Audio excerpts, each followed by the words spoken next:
G'day Sports by Fry fans, thank you for tuning in to another Fry's Fast 5. I am here with a little bit of AFL Fantasy news. Teams just got dropped.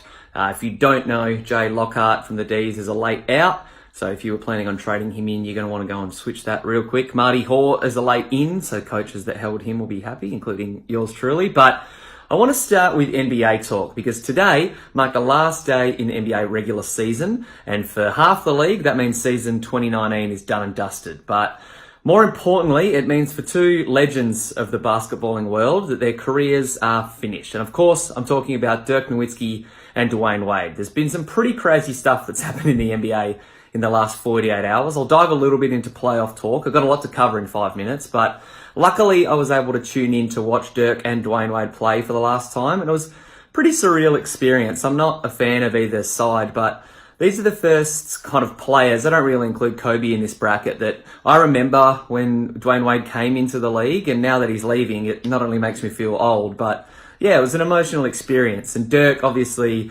he's probably the greatest international player ever. So it was cool to watch those two hoop for the last time. Dwyane Wade posted a triple-double. I was surprised to learn that it was just his 5th career triple-double, but yeah, that was pretty awesome to see. He got to bow out with his longtime friend, Udonis Haslem, and his teammate, and then the whole Banana Boat crew with LeBron, Melo, and Chris Paul were there. So that was pretty cool. And watching Dirk play, he laboured up and down the court.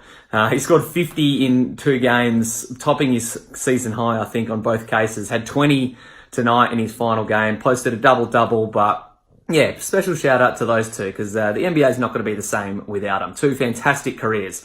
I'm toying with the idea of doing a compare the pair article between the two next week. One other article I'm working on that'll be out probably sometime tonight before I go to bed will be Kemba Walker piece on his uncertain future because the Hornets missed out on the playoffs. The Pistons snuck into that last 8 seed, so the field is set now out east and was set for most of the night, but the field out west was pretty unreal. For about 15 to 20 minutes, the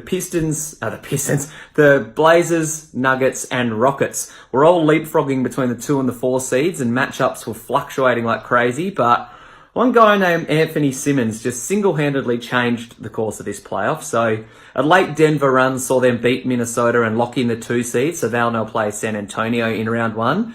But Portland stormed up to win and claim the 3rd seed after an impressive last quarter. They were down about 17 going into the last quarter and ended up winning by about half a dozen to 8 points. So it's all thanks to Anfernee Simons, who had a career high of 9 points going into the game, had played a total 93 career NBA minutes, played every single minute tonight, all 48, and dropped 37. It was pretty unreal to watch.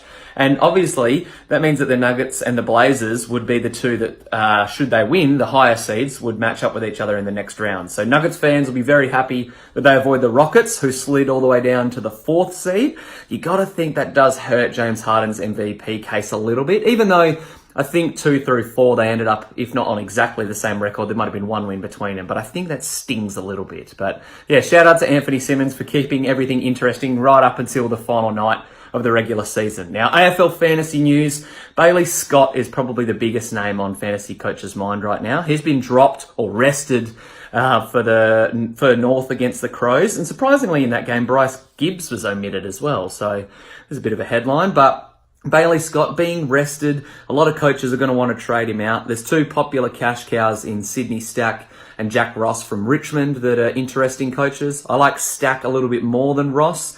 I feel like Ross is coming into the side mainly because of Trent Cotchin's injury, and he could bounce out a bit easier than Stack after we saw him perform well against GWS. But if Scott is on your bench, I mean, if you've got nothing else better to do, it's good to make the money there with that trade. But if Bailey Scott's on your bench, I'd be tempted to hold for a week.